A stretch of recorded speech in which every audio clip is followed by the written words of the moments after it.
Nothing about the fact that one country has executed more persecutions towards Christians than any other countries around the world combined. Just this year, 7,087 Christians have been killed, beheaded in many instances this year just for going to church.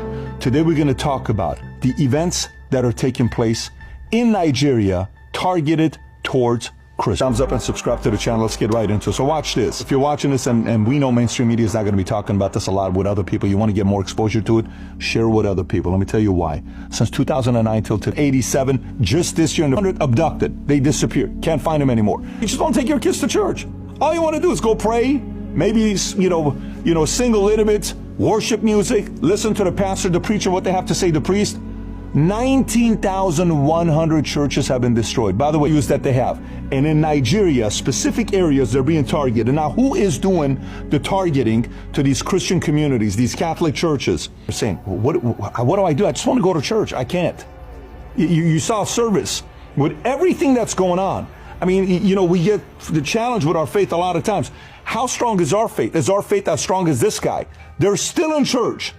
They're still there praying. They're still singing to worship music, even though all this stuff's going on. You hear guys talking about, they killed my family. They killed my parents. They burned my house down. They burned my relative's house down. They burned my kid's house down. All I have left is this shirt I'm wearing. Here's what the fellow is talking about. I want you to watch these two clips. One of them is them still going to church on a Sunday, and one of them talking about what happened to him and his family. The purpose of me showing this, it's just Christians. I mean, it's just Christians, but we have to show anything else to raise the temperature and make sure people are angry and go out there protesting. Free Palestine. That's what we need. We need rage. Christians, give me a break. If you're going to go out there and share this, if we're mainstream media, some victims are beheaded and burned, but I mean, we don't need to really talk about it a lot because it's just Christians. We need to really get into the story and then hear stories that's going on in Canada. You got Justin Trudeau, 112 churches burned in Canada, Catholic churches, and Justin Trudeau, former prime minister, gets up there and says, well, I understand their rage. I mean, you have to watch this to believe what the former leader of Canada had to say about all the church burnings that was going on in Canada. Here's Justin Trudeau for you. Places to read. The only reason I'm showing you Justin Trudeau is because it's not just happening in Africa or Syria and it's happening in the West as well. We can tell you some of the stuff that's going on in Arizona that happened recently.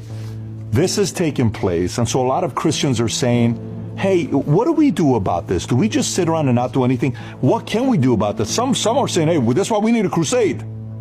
There's a spiritual warfare going on. That's what we need right now. We need to get louder.